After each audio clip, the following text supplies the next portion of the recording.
La siguiente es una producción de 360podcast.sb. Diana Verónica y Tony, la entrevista, se sube todos los días a 360podcast.sb, el primer hub de podcast en El Salvador. O puedes volver a escucharla por Spotify, Google Podcast, Apple Podcast, Amazon Music o TuneIn. Dale clic a la campanita para que recibas la notificación.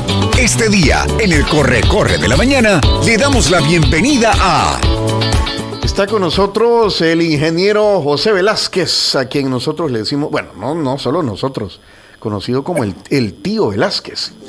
Comercialmente hablando, es el chile del tío. El chile del tío. Director ejecutivo de Casalco, de la Cámara Salvadoreña de la Construcción. Ahí está, ¿eh? Ahí está. Muy bien, la sede de Casalco, Ahí está. Hey, José, bienvenido, ¿cómo estás? ¿Qué tal? ¿Cómo están, Diana Verónica? Tony, qué gusto de verlos. De verdad que siempre, como saben, es un gustazo estar con ustedes. Y Diana Verónica, que sigas mejor. Ahí estoy escuchando que estás como tu gripita, ¿verdad? A cuidarse mucho, sobre todo con estas lluvias.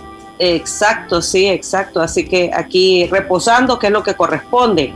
Sí. Y gracias por tomar nuestra entrevista para conversar sobre cómo va la industria de la construcción en el país. Estaba leyendo, por ejemplo, que Holcim ahora ha inaugurado una nueva planta de procesamiento de cemento en el país, en Metapán. Y eso dice mucho entonces de cómo va el ritmo de la construcción en el país. De cómo está la demanda, José. Ajá. Sin duda, fíjense que nada menos ayer, bueno, Tony, cuando hablamos para estar coordinando el tema de la entrevista, yo estaba camino a Metapán, fui a la reinauguración de la planta Maya. Tenía ratos de no andar por ese lado y en realidad es sumamente alentador, ¿verdad? Son buenas noticias para el país que se reabra una planta que había estado ahí parada, detenida, y esto se hace precisamente por el incremento en la demanda del cemento y por ende de lo que viene del cemento, ¿verdad? Que es el concreto, los bloques, etcétera. La industria de la construcción, pues gracias a Dios nosotros podemos decir que continúa, ¿verdad? Con un buen ritmo. Como nosotros decimos, lo que está a la vista no se puede esconder definitivamente. Y la industria de la construcción tiene una peculiaridad, y es que somos la cara visible del desarrollo de la economía, y por ende todo lo que se hace alrededor de la construcción pues se ve inmediatamente, se percibe inmediatamente, y el país lo siente y lo percibe también, en términos de inversión, en términos de generación de empleos, en términos de proveer, ¿verdad?, de todo lo que necesitamos en la parte comercial, en la parte habitacional principalmente, que tenemos un alto déficit que se debe de cubrir todavía. Así que sí, la verdad es que podemos decir que la industria de la construcción, gracias a Dios, no se ha detenido, continúa, y consideramos pues que el resto de este año y lo que viene inclusive van a ser un poco más movidos por todo el tema de los proyectos de infraestructura pública que estamos viendo que se van a empezar a construir y a realizar, de los cuales podemos hablar también en un momento como ustedes lo vayan considerando. Esta planta, o sea, tú dijiste es reinaugurada, pero sí está entonces en pro de satisfacer más demanda, José. Totalmente. Les explico cómo es la cosa. Lo que pasa es que el cemento, digamos, Holcim, que pasó por ser Cemento Cesa, etcétera, esa es la historia, tenía dos plantas que operaban, la planta Maya, que es la que fue reaperturada o reinaugurada ayer, y la planta El Ronco, que es la más grande. Ambas están en Metapán. ¿Por qué están en Metapán? Se preguntará la gente, porque ahí es donde se obtiene, donde ellos tienen las canteras de la materia prima que se utiliza para la fabricación del cemento, que es la caliza. Entonces esto pasa por un proceso. La caliza, que es una roca, pues tú explotas la roca, la pasas por un proceso de molienda, se le conoce, que en realidad tú vas disminuyendo el tamaño de la roca hasta llegar a hacerla una piedrita muy fina, muy delgada, que después se funde, o sea, va a unas temperaturas altísimas, si no me equivoco son por ahí por los 2000 grados centígrados, y eso se funde, esa roca se vuelve líquida, como que estuviéramos viendo una lava. Eso todo en el interior de un horno, y ahí se produce el clinker, que es ya el polvito ese del cemento que tiene esas propiedades aditivas, las cuales hacen que el cemento funcione, reaccione y tenga la adherencia para poder proporcionarnos lo que nosotros ya conocemos como bloques, concreto, láminas de fibrocemento u otras cosas que se pueden utilizar. Entonces, para la famosa para la mezcla. Exactamente. Esta planta maya había estado ahí sin utilizar porque no había habido necesidad de acuerdo a la demanda que se tenía. Sin embargo, ya ahorita la demanda es mayor y se prevé que viene más demanda por todos los proyectos que se están realizando y que vienen en un futuro próximo cercano, y para poder satisfacerla ellos pues echaron a andar nuevamente la planta maya, así se llama, para poder suplir la demanda e inclusive poder, de ser necesario, exportar un poco de eso. José, es decir, una compañía como Holcim no hace una inversión de este tipo de no tener la seguridad de que vienen estos proyectos. Sin duda. Eso que tú has dicho, Tony, es importante. Ellos hacen su análisis, hacen sus estudios, saben lo que vienen, se toman las consideraciones y por ende ellos pues avanzan en estas inversiones para poder satisfacerlo a través de producciones. Recordémonos que ellos pues son los cementeros, como se conoce, pues más grandes del país, ¿verdad? Sin duda alguna hay otros jugadores en el mercado, sí hay que reconocerlo, pero que no llegan al nivel de suministro que tiene Holcim en nuestro mercado de El Salvador. Tiene una posición dominante. Holcim en realidad es un asocio. Perdón, Diana Verónica. Tiene una posición dominante, por así decirlo, José, por la capacidad de producción, ¿no? Sí, que en realidad pues hay que reconocerlo también, ¿verdad? Se lo han ganado en el tiempo, han venido trabajando históricamente y han realizado las inversiones necesarias para poder suplir y suministrar las necesidades que tiene la industria de la construcción. Acordémonos que cuando hablamos de industria de la construcción no nos tenemos que limitar exclusivamente a las obras necesariamente medianas, grandes o a las muy grandes, ¿verdad? Sino que en todos nuestros hogares nosotros en algún momento necesitamos de construir, remodelar, modificar algo, y todo esto tiene un denominador común, y el denominador común que tiene se llama cemento, ¿verdad?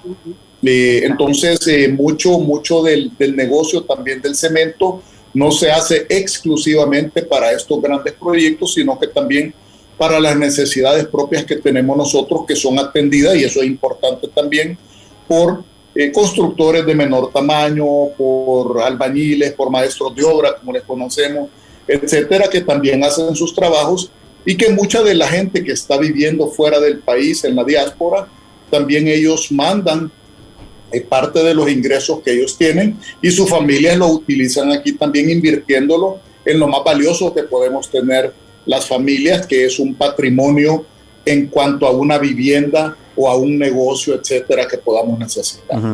José, basta circular, moverse por el área metropolitana del Gran San Salvador o incluso salir un poquito de la capital para ver la cantidad de grúas, edificaciones que están en proceso constructivo, edificios, casas que son demolidas y ahí surgen apartamentos.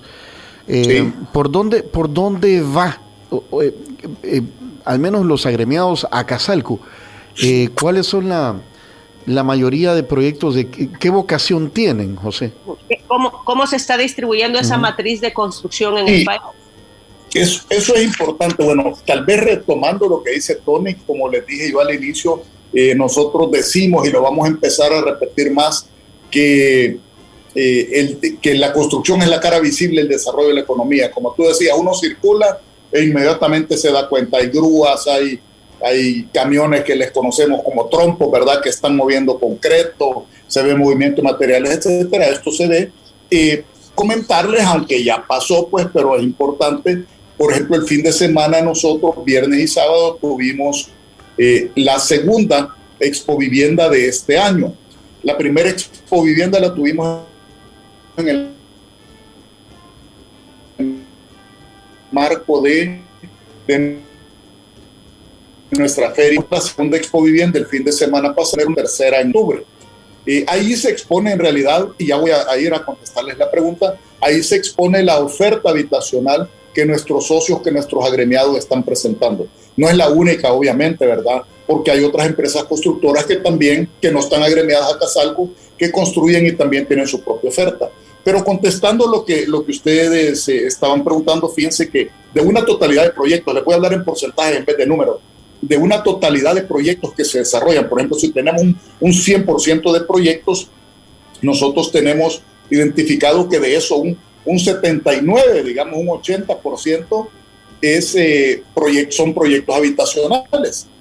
Y de esos proyectos habitacionales, y yendo también a lo que Tony mencionaba, fíjense que el 61% de ellos son apartamentos. O sea que de toda la construcción, volviendo al punto, digamos, si se están haciendo 100 construcciones, para que todos los que nos escuchan tengan la idea clara, si se están haciendo 100 construcciones, de esas 79 u 80 son proyectos habitacionales.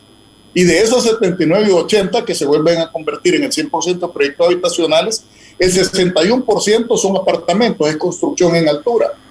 ¿Y eso a qué se debe? Porque también es importante que todos lo identifiquen y lo sepan.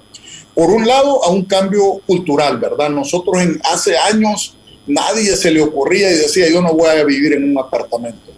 Eso ha ido cambiando poco a poco y también nosotros hemos ido acostumbrándonos y encontrándole en realidad la razón y el motivo a vivir en un apartamento, en un condominio vertical, ¿verdad? Como se conoce, digamos, en términos formales, un condominio vertical, un edificio de apartamentos, el cual presenta una serie de ventajas definitivamente versus tener una propiedad en horizontal o una vivienda.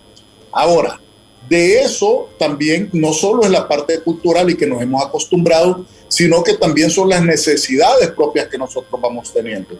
Si nosotros vemos a dónde se desarrollan más ese tipo de proyectos, pues obviamente en la zona del Gran San Salvador, lo cual también incluye un tanto de Antiguo Cuscatlán, de Nuevo Cuscatlán, de Santa Tecla, y qué es lo que sucede en estos lugares, que también lo mencionaba Tony, de repente vemos que hay una casa, 2 casas, 3 casas que las compra un desarrollador inmobiliario y ahí se desarrolla un proyecto.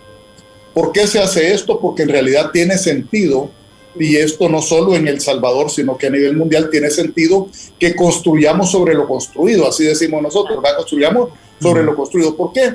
Porque de esa manera también hay menos impactos medioambientales, porque ya esto estaba construido, ¿verdad? Entonces eso trae algunas ventajas y obviamente, como todo en la vida, cuando hay cambios, cuando hay modificaciones, eso también trae algunos temas que se deben de abordar y de atender adecuadamente. Si nosotros teníamos, por ejemplo, 1, 2, 3 casas, calculemos la cantidad de gente que vivían ahí en su momento, después nosotros vamos a construir un edificio de apartamentos, si son 6 niveles, por ejemplo, y son 4 apartamentos por nivel, son 24 familias las que van a vivir donde antes, por ejemplo, vivían 3 o 4 familias. Entonces, esto requiere también que se aborden estos temas de infraestructura y todo de acuerdo a la modernización, al progreso necesario que vamos teniendo, porque no podemos detener el progreso, no podemos detener que sigamos creciendo, y eso es lo que buscan todos los países y todas las sociedades en el mundo, progresar, avanzar, desarrollarse, pero obviamente esto conlleva también a tener la infraestructura necesaria para que esto se haga de una forma adecuada. José. Y esto, perdón, Tony, y esto se hace de la mano con las autoridades locales, llámese ANDA, Obras Públicas, desarrolladores de energía eléctrica, porque usted lo apuntaba muy bien, o sea, donde habían 3 familias, hoy van a haber 30, ¿verdad? Entonces las necesidades obviamente van a ser diferentes. Y digo esto porque está bien construir sobre lo construido para no impactar en la zona. Tal vez entonces no impactas en el mismo espacio, pero sí en los alrededores. ¿ya? Porque por decir algo, la demanda de agua es mucho mayor, entonces bajan los niveles y no se hacen las intervenciones necesarias para que se provee este servicio. Lo mismo pasa con el mantenimiento de calles o alumbrado eléctrico o distribución de energía eléctrica. Sí, todo proyecto que se vaya a realizar definitivamente pasa por una serie de prefactibilidades, factibilidades, aprobaciones y otorgamiento de permisos. Definitivamente, depende a dónde esté ubicado. Interviene, por ejemplo, las oficinas centralizadas técnicas para el otorgamiento de permisos, para las evaluaciones, como es la OPAMS. Por ejemplo, menciono la OPAMS porque es la que más conocemos, la más famosa. ¿Por qué? Porque ahí está el COAMS, el Comité del Área Metropolitana de San Salvador, que alberga 14 municipios, ¿no? Que están ahí, incluyendo Santa Tecla, incluyendo Antiguo Cuscatlán, Soyapango y Los Pangos, etcétera.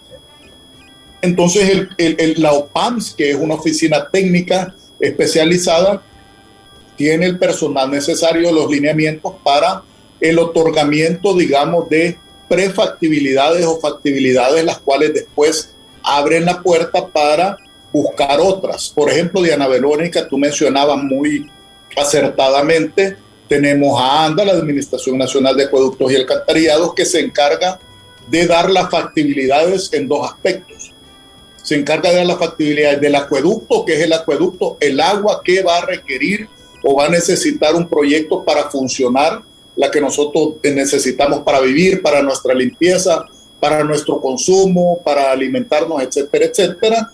Y también la parte de los alcantarillados, que ahí vienen dos alcantarillados, viene la parte de aguas lluvias y viene la parte también de las aguas negras, ¿verdad? Eso son temas importantísimos.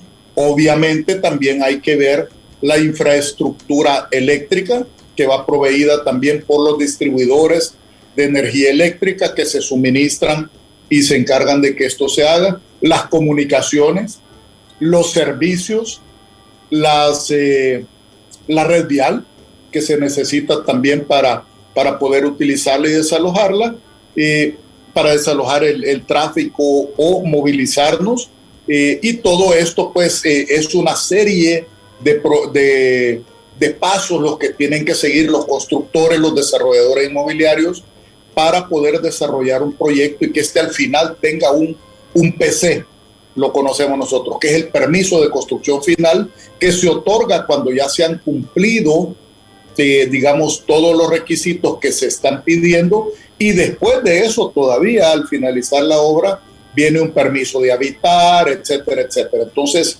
sí, es una serie de cosas que, dicho sea de paso, nosotros como gremial y junto con los constructores venimos constantemente viendo cómo eso lo podemos mejorar, esta parte de la tramitología, de los permisos, etcétera, siempre tratando de cuidar, o siempre cuidando, más bien no tratando, sino que cuidando el cumplimiento adecuado de todo lo que se necesita para un buen desarrollo de una obra.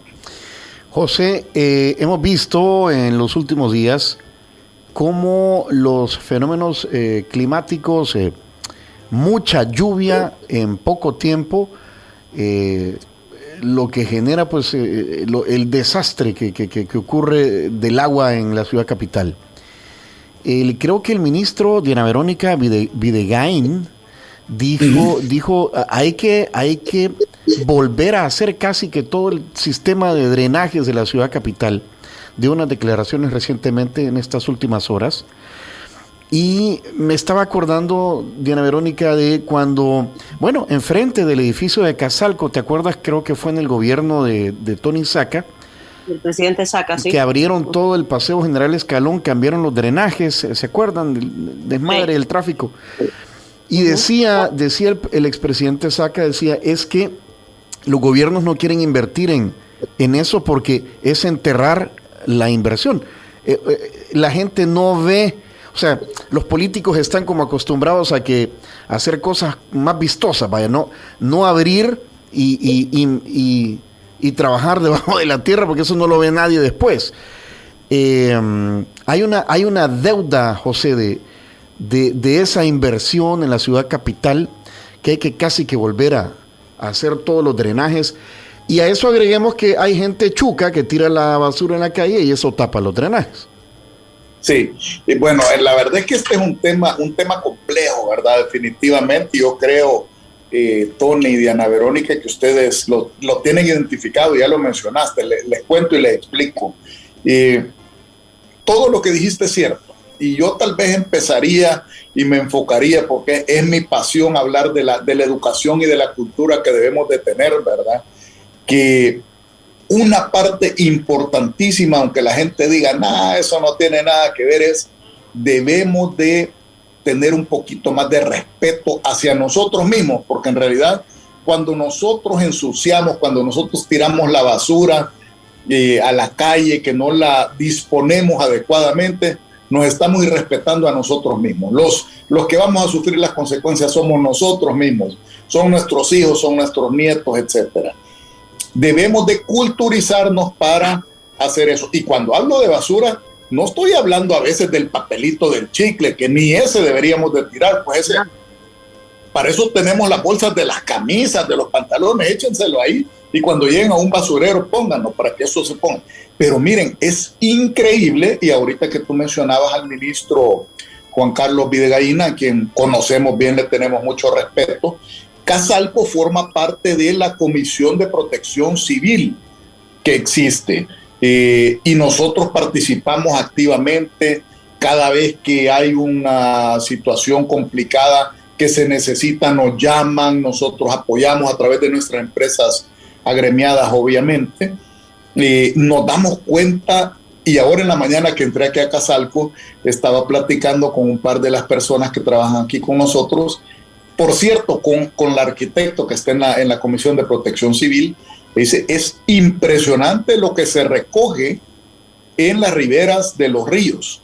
Refrigeradoras, camas, sofás, colchones, lo que sea. Y la gente dice, ¿y eso qué importa? Sí importa, porque en realidad una bolsita, un papelito que se vaya acumulando es suficiente como para poder obstruir, y ya me voy a pasar al otro tema que mencionaba Tony, como para poder obstruir una tubería y causar un desastre, sin duda. A eso agreguémosle que lo que decía Tony es muy cierto. También hay que hacer mejoras, remodelaciones, reinversiones en toda la parte de los alcantarillados. Sí, claro. Ya les mencionaba yo antes de que a donde antes había 1, 2 casas, 3 casas, se ha construido un edificio, eso causa que haya una mayor densidad habitacional en una zona, y esto tiene que ser atendido adecuadamente.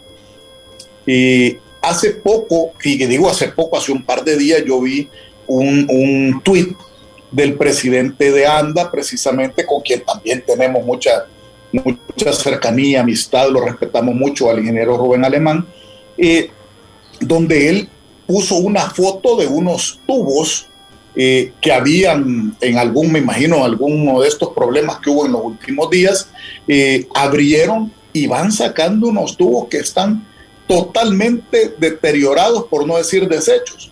Esas fueron tuberías de aquellas de asbesto cemento que se hacían, que ya, fíjense que hay lugares, y esto desde hace tiempo nosotros lo vemos, a veces cuando se hacen aperturas pues para hacer sondeos o para revisar qué pasa, hay lugares donde inclusive las tuberías ya desaparecieron y lo que ha quedado es solamente el hueco a donde la tubería pasaba, y ahí eso va circulando. ¿Qué causa eso? Causa erosión. Definitivamente hay que hacer trabajo que se tiene que hacer en ese aspecto. Yo pienso, Tony, de que lo que se dijo en algún momento, o si lo dijo alguien, de que esa infraestructura enterrada no se le ponía mucho coco, como decimos en buen salvadoreño, porque no se veía.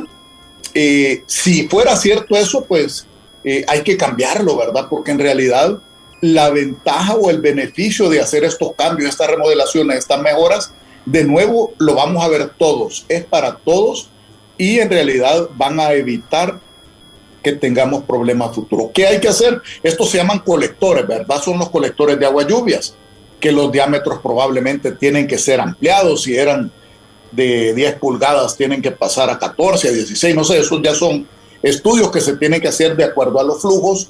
Hay materiales que ya son obsoletos, que también se tienen que cambiar, que se tienen que modificar. Y a esto, en realidad, abonémosle lo que mencionábamos antes, que tenemos que tener mucho cuidado de no estarlos obstruyendo innecesariamente a través de la basura que nosotros tiramos, y también tenemos que reconocer que el cambio climático está jugando un papel brutal en estos temas. Miren, las intensidades de las tormentas que se vienen ahora no son las que veíamos antes. La cantidad de agua que nosotros antes recibimos, esto se mide con pluviómetros, ¿verdad? Con pluviómetros se mide la cantidad de lluvia que cae en un área en cierto tiempo. Las cantidades de agua, y también había un tuit del presidente de la República donde decía que había llovido en una tarde, no me recuerdo si fue el sábado, había llovido la cantidad de agua que era, no sé, el 10, el 15%, me voy a inventar un número de lo que debió haber caído todo el invierno. Es cierto, si es que son unas cantidades de agua impresionantes. Ayer que estábamos regresando de la inauguración, por ejemplo, de la planta Maya de allá de Metapán, nos cayó una tormenta que, se los digo, es imposible que se pueda desalojar esa cantidad de agua en el tiempo requerido con la intensidad que cae. No se puede. Entonces, de nuevo, no podemos resolver todo el problema y todo, porque ese es un problema global, ese es un problema a nivel mundial. Entonces tenemos que ver cómo nosotros nos preparamos. Nosotros definitivamente, pues, como Casalco estamos siempre dispuestos a trabajar, y de hecho trabajamos de la mano con las instituciones para poder ir buscando soluciones a toda esta problemática. Okay. Se tiene que hacer algo. José Antonio, entonces nos estamos refiriendo un poco a la situación de los últimos días. Ya mencionabas, o sea, el tema de la basura es uno que es verdaderamente importante y que se debe hacer algo porque esto no puede seguir sucediendo. Algunos incluso están hablando de poner multa a la persona que tire basura a la calle. Deberíamos de hacerlo, sí. El segundo es que el sistema de drenaje de agua lluvias pues ya no da abasto. Ya no da abasto, sí, porque el tiempo ha pasado y porque la infraestructura está dañada y porque las cantidades de agua que caen pues son totalmente diferentes a cuando fue todo esto colocado. Esto, sí, si no mal recuerdo, Tony, el mismo presidente de ANDA, los diferentes presidentes de ANDA nos han dicho por el tema también del suministro de agua, ¿verdad? Que es necesario cambiar todo este sistema de tuberías. Y el tercero, sí, el tercer punto que yo quisiera traer, José Antonio, es el tema de muchas organizaciones de ambientalistas dicen de que la desmedida construcción que se está dando en las zonas altas, llámese Santa Tecla, llámese en el área alta de San Salvador, está llevando cantidades exorbitantes de agua hacia las zonas más bajas, ¿verdad? Por ejemplo, la famosa zona del Arenal de Montserrat. Ya que ustedes están en este comité de protección civil, ¿están viendo esta situación en realidad? O sea, uno pasa por el escalón en las zonas altas a la hora de una buena lluvia y la verdad que son correntadas de agua. Las tapaderas hasta se levantan, pues, ¿verdad? Hasta se levanta, sale una fuente del suelo de la cantidad de agua que viene bajando. ¿Ha habido un descontrol en la construcción en las zonas altas del Gran San Salvador? Yo tal vez no le llamaría descontrol, porque en realidad lo que nosotros vemos se ha desarrollado en base a las necesidades. De hecho, se necesita más todavía. Nuestro déficit habitacional no se ha cubierto. Y no solo en esta parte, sino que también en la parte de la vivienda de interés social, de clase media, baja, interés social. Todavía falta muchísimo por construir. No podemos parar el desarrollo de un país, no podemos parar el progreso. Lo que sí podemos hacer es ver cómo atenuamos en parte utilizando métodos, metodologías, sistemas para poder atenuar, disminuir los impactos que esto pueda tener. Y esto se hace a través de lo que ya estábamos hablando. Tú mencionaste, Diana Verónica, por ejemplo, el caso del Arenal de Montserrat. Por ejemplo, ahí se desarrolló una obra enorme de una inversión de muchos millones de dólares que nadie lo ve. Nosotros lo vimos porque tenemos que estar pendientes de las obras que se hacen, ¿verdad? Y fuimos a ver, ahí se hicieron unas lagunas de laminación con disipadores de energía que bajan y en realidad están funcionando bastante bien. Si vemos, ya no hemos tenido, a pesar de las enormes tormentas que han venido, ya no han habido en esa parte de allá abajo los problemas, los desastres. Se recuerdan que una vez hasta un bus se arrastró la ventada. ¿Pero por qué? Porque se han hecho las obras necesarias para tratar de atenuar, de mitigar, de calmar, digamos, los efectos de todas estas construcciones. Se tiene que atender definitivamente cómo hay que verlo. Hay estudios, el mismo tema de las aguas o de los tratamientos de las aguas es otro tema que se tiene que ver, que se tiene que atender. Hay formas de hacerlo. Y eso no solo ha sido en nuestro país, ha sido a nivel mundial, vuelvo y repito, ¿verdad? Hay lugares a donde también se causan inundaciones, y no es que no puedan haber inundaciones, sino que hay que ver cómo esas inundaciones no causan impactos tan grandes que puedan causar pérdidas de vidas y que puedan causar pérdidas materiales también después de las vidas, pues, que es lo más importante. Definitivamente tenemos que ver las pérdidas materiales, porque son las inversiones de la gente, sus ahorros, su patrimonio, etcétera, el que se ve dañado o perjudicado. Se está trabajando en eso, o sea, no tenemos duda. Nosotros tenemos reuniones constantes, digamos, escuchamos lo que dice el Ministerio de Gobernación, el Ministerio de Obras Públicas.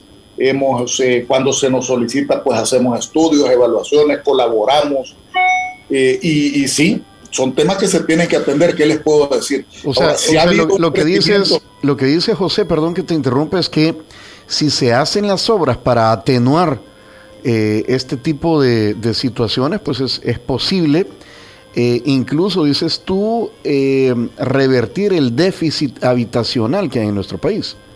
Sí, porque se tiene que hacer. No podemos parar el desarrollo definitivamente. Lo que hay que ver es, si yo hago algo, todo lo que nosotros hagamos es la ley de acción y reacción, ¿verdad? Tiene una reacción. ¿Cómo lo mitigamos? ¿Cómo lo atenuamos? ¿Cómo hacemos?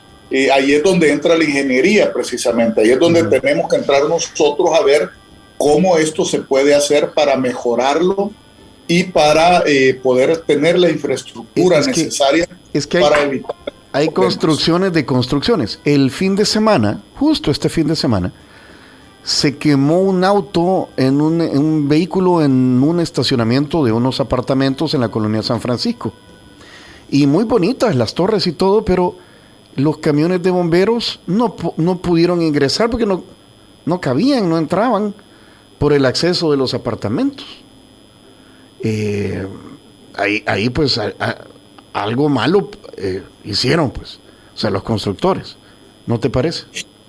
A ver, fíjate, Tony, que habría que revisar el caso específico. Yo me di cuenta por las redes, no conozco el caso a fondo, pero en realidad creo yo que ningún edificio está diseñado como para que ingrese, digamos, hasta dentro de un camión de bomberos. Habrá que ver en realidad qué fue lo que pasó, si existían los sistemas para poder atacar, digamos, un incendio adecuadamente, etcétera. Desconozco, habría que verlo, pero siempre se pasa por procesos de revisión. De hecho, Gobernación o el Cuerpo de Bomberos es uno de los elementos por los cuales se tiene que pasar previo a la aprobación o autorización de una construcción.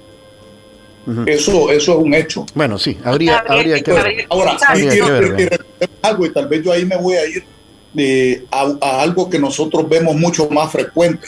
No es que veamos mucho más frecuente, tenemos días de novelo, gracias a Dios, pero que estamos más acostumbrados a hablar de ello, que son los temblores y los terremotos. Yo les puedo decir algo. Los códigos sísmicos se han ido mejorando e implementando a medida que han habido desastres naturales reales, porque tú puedes tener cosas en la teoría, pero cuando ya se desarrollan los eventos es cuando tú en realidad ves si esto funciona o no funciona. Entonces, situaciones como las que se dieron, habría que de nuevo revisar a ver cuál fue la condición particular. Te pueden tirar señales o mensajes para que en una próxima construcción tú tendrás que tomar otras medidas, otras consideraciones para tratar de solventar lo que ahí sucedió. Y de nuevo no tengo detalles sobre el caso, solo lo vi someramente como para poder opinar más al respecto. Muy bien. Tenemos que hacer pausa, ¿verdad, producción? Sí, nos pasa. 8:27. José, te damos chance para que... Mira, aquí te voy a mostrar. Ya vi los desayunos ricos, ¿verdad? Esta es la bolsa. Ya vino San Martín aquí a la cabina.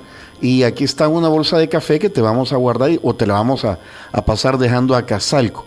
Te damos chance para que en Casalco te sirvas un cafecito. Muy pronto podrás ser ¿verdad? De esta marca patrocinadora nuestra, ya te voy a contar. Pero nos aguantas ahí un ratito en la pausa. Con gusto. Y volvemos, Diana Verónica, también contigo. En efecto.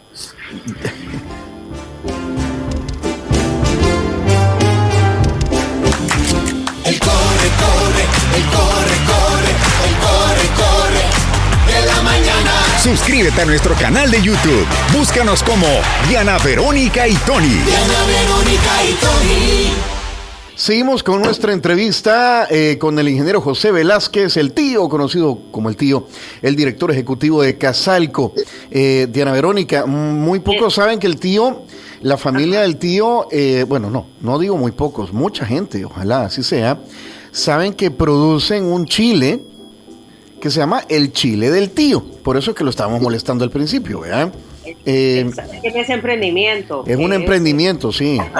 Que son salsas a base de chile. Y todavía, ¿dónde las hacen, José? ¿Todavía huele al chile la sala de tu casa o cómo es la cosa? Todavía mantenemos el olorcito, aceite de oliva, chile, ajo y cebolla ahí en la casa. La seguimos haciendo en casa. Como bien mencionaba Diana Verónica, es un emprendimiento que nos encanta en realidad. Pero es increíble ya la cantidad de gente que lo conoce, así que... Tiene mucha demanda. Gracias. Tiene mucha demanda el chile del tío. Sí, la verdad que sí, gracias a Dios. Es un buen producto, es un regalo de Dios. ¿Y cuál es el eslogan del chile del tío? El chile del tío anda de boca en boca. Buenísimo. Para probarlo, pues, y para probarlo, tío, solo es a domicilio, ¿verdad? Sí, a domicilio, o lo pueden recoger también en nuestra casa. Y hay envío. Hay un comercio que lo tiene, que es Sweet Treat, también, que tiene unos postres muy... bueno. Sí, bueno, que nos escriban, ahí está la cuenta en Instagram y con gusto coordinamos a ver cómo les entregamos o pasan por él y a la orden siempre. Gracias. Chivísimo. Le decía al tío Tony de lo que nos perdimos, ¿verdad? Con los desayunos de San Martín, así que buen provecho. Gracias, buen provecho ahí también. Ya les vamos a llevar por lo menos el cafecito más tarde ahí. Se lo voy a pasar dejando a Casalco, a José. A ver, continuamos con la entrevista, Diana Verónica. Exacto. Usted mencionó, José Antonio, el tema de la vivienda de interés social. Me recuerdo, Tony, que creo que la última vez que conversamos en estudio, ellos Casalco presentó a la Asamblea Legislativa una propuesta para el desarrollo de la vivienda de interés social, o no me recuerdo cómo es el nombre exactamente, porque pues sí, sigue habiendo un déficit habitacional en este rubro muy alto. Si bien es cierto, vemos construcción de apartamentos, de casas, pero es para otro nivel de gente, pues no es de interés social. Y no es y el país necesita cubrir esa demanda de interés social. ¿Qué pasó con ese proyecto? ¿Cuáles son los esfuerzos que se están haciendo?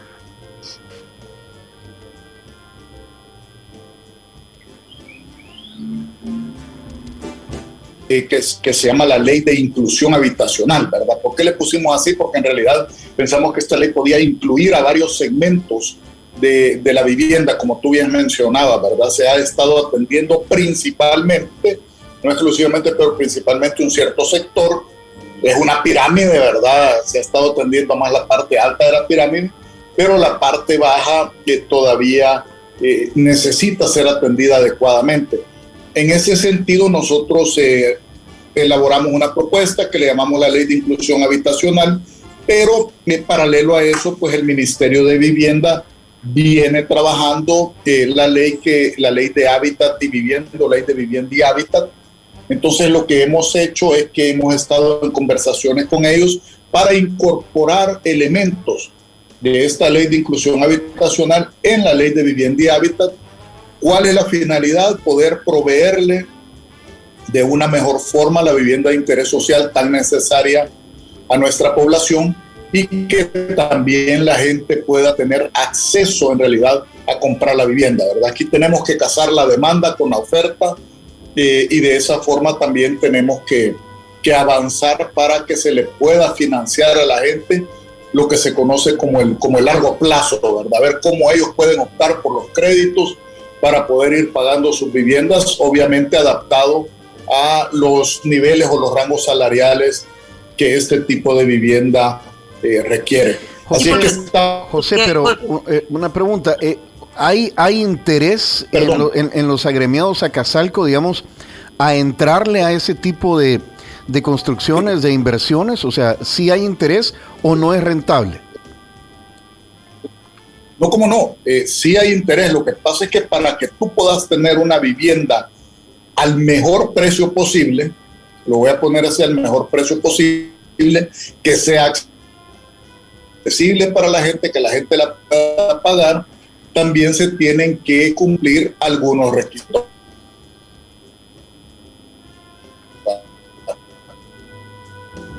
Uy, nos está fallando ahí, José, no te escuchamos lo último, la respuesta a la pregunta entrecortada por el internet.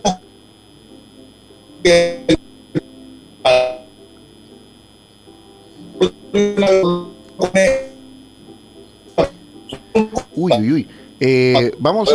Vamos, Sheila, platique, tal vez podemos sacar el audio de José, saquémoslo del aire. Y tal vez sacamos de otra forma el audio de José para continuar con la entrevista. Diana Verónica, tú sí estás ahí, ¿verdad? Sí, está totalmente entrecortado, definitivamente. Bueno, estamos conversando con el director ejecutivo de la Cámara Salvadoreña de la Industria de la Construcción.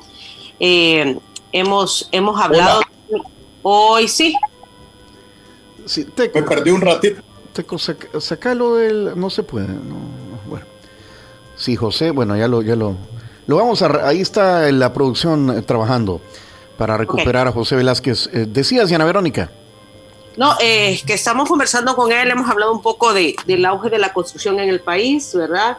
Ya decía él, entre proyectos privados de vivienda, proyectos públicos de infraestructura, bueno, ahí vemos la cantidad de pasos a desnivel, por ejemplo, Tony, o nuevas carreteras, ¿verdad? Uh-huh. Y estábamos hoy creo que sí ya lo tenemos, en el desarrollo del tema sobre la vivienda de interés social. De interés social. Que decía él que lo han propuesto a la Asamblea Legislativa y también al Ministerio de Vivienda para que se haga una ley al respecto. ¿Hola?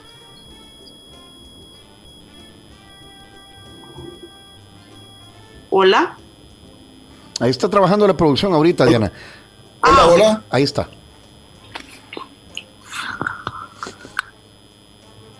José. Qué complicado en estos tiempos estas transmisiones. José, ¿estás por ahí? Sí, ¿me escucha? Ahora sí, adelante. Sí.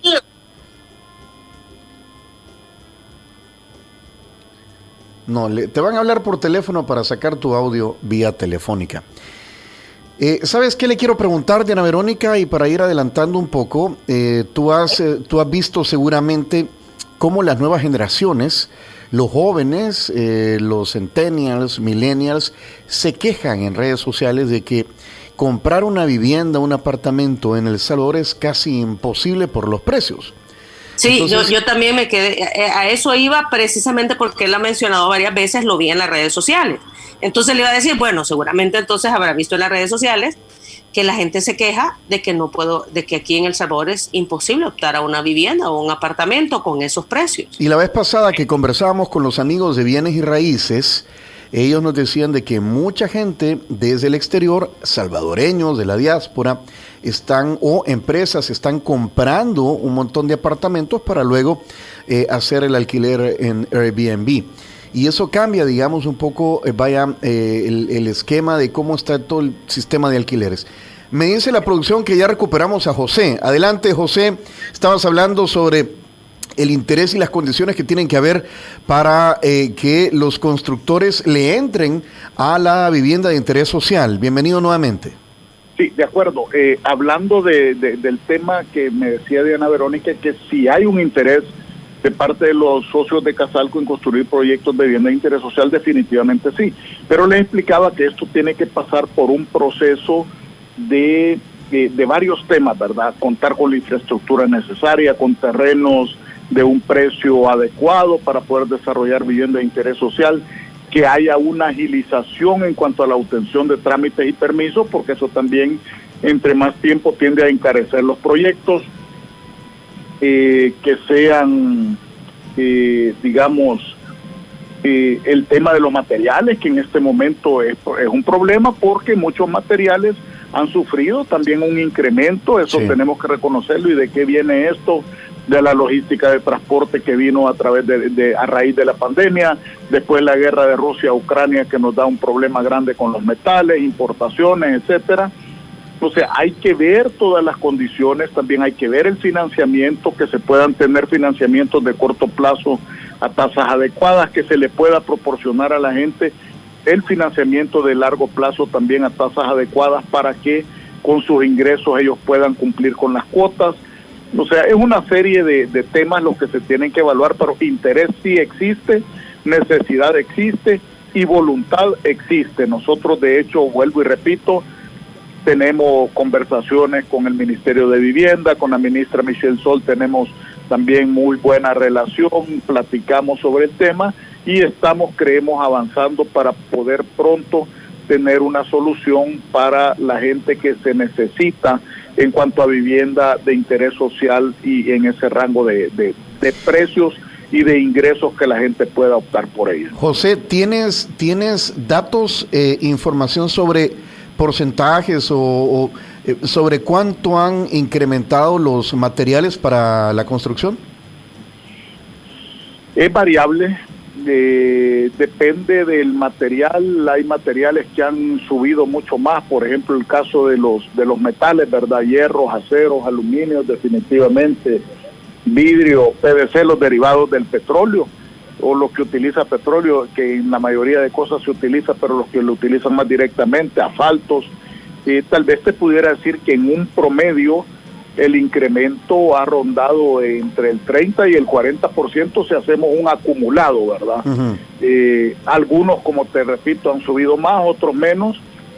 Creemos de que ahorita ya está llegando a un punto de nivelación, pero se viene otro problema, que si se nivela y empieza a bajar, que todavía no ha pasado, pudiera suceder de que varios inversionistas, constructores, ya compraron material por la falta de suministro a precios altos, que también va a haber que utilizarlos, y eso pues obviamente tiende a tener un impacto sobre la construcción como tal.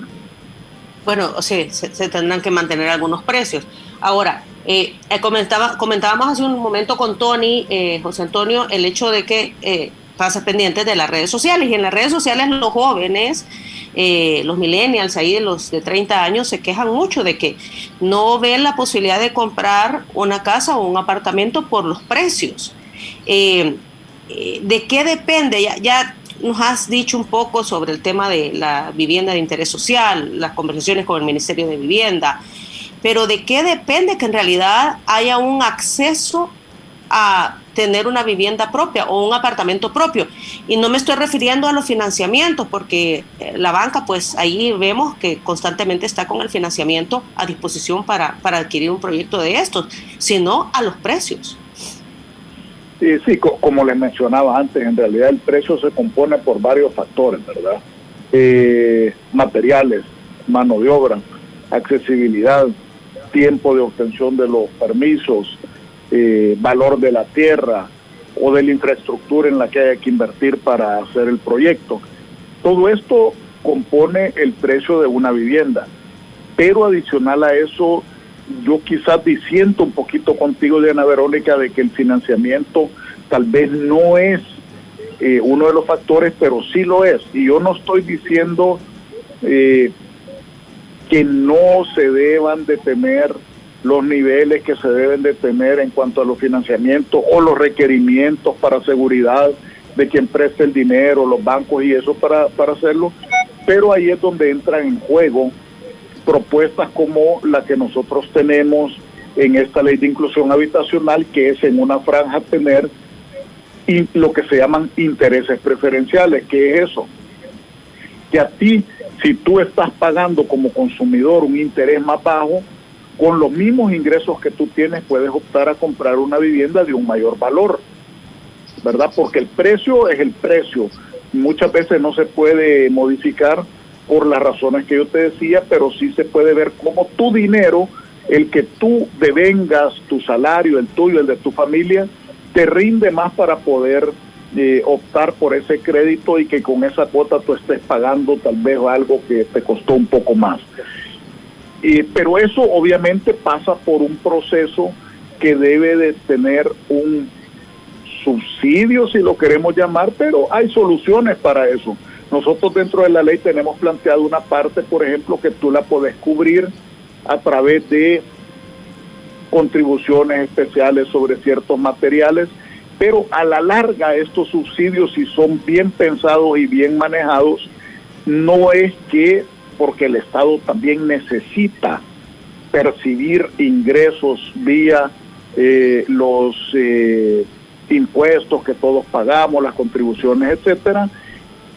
Estos subsidios en realidad a la larga, a través de otros impuestos que te genera la construcción misma, la renta de la gente que trabaja en esto, de los impuestos que pagan los materiales, de las contribuciones, etcétera, tú te vas en el tiempo resarciendo, digamos, de esta falta de ingresos a través de otros ingresos. Entonces es un tema tal vez un poco más complejo como para explicarlo en unos pocos minutos, pero sí es una combinación de varias cosas. Las unidades habitacionales no están caras porque a alguien se le ocurrió, lo voy a poner más caro y quiero ganar más. No, o sea, es por los incrementos naturales que va teniendo. En estos 2 años pues ha sido incrementos mucho mayores, como les explicaba antes. Hubo un incremento también de mano de obra a través de el incremento en el salario mínimo, el cual obviamente impactó el salario en un cierto rubro de la construcción que quedaba bajo el salario mínimo y hubo que nivelarlo. Entonces todos estos temas pues obviamente tienen impactos. Lo que las empresas necesitan invertir para realizar infraestructura necesaria muchas veces para viabilizar los proyectos, el tiempo de obtención de trámites y permisos, etcétera. Ok, me queda claro. Es una discusión larga y dependemos de las autoridades entonces que esto avance, José Antonio. Sí, nosotros seguimos ahí en esta lucha, ¿verdad? En este apoyo, trabajando pues con el Ministerio de Vivienda, viendo cómo podemos mejorar estas condiciones definitivamente para que la gente pueda optar y tener su vivienda, que es lo que todos necesitamos y queremos. Muy bien. Faltan escasos 5 minutos para las 9 de la mañana. Sé que tienes una reunión a las 9, José, así que vamos a ir finalizando esta entrevista. Muchas gracias por tomarla, por aceptarla. Como te repito, pues te voy a hacer llegar a Casalco, ahí te lo dejo en recepción, 1 libra de café de nuestro patrocinador. Gracias, José, qué gusto saludarte y saludos a todos en Casalco. Muchísimas gracias. Siempre es un gusto estar con ustedes y ojalá la próxima podamos estar en persona. Diana Verónica, que te mejores también, y Tony, siempre ustedes saben que el aprecio que les tenemos, ¿verdad? Y estamos a la orden. Gracias. Un saludo a todos ahí en Casalco. ¿Quieren volver a escuchar esta entrevista? Ponga atención a lo siguiente. Si quieres volver a escuchar esta entrevista, ingresa a 360podcast.sb, el primer hub de podcasteros salvadoreños. Sigue a Diana Verónica y Tony la entrevista en Spotify, Google Podcast, Apple Podcast, Amazon Music o TuneIn. Esta fue una producción de 360podcast.sb.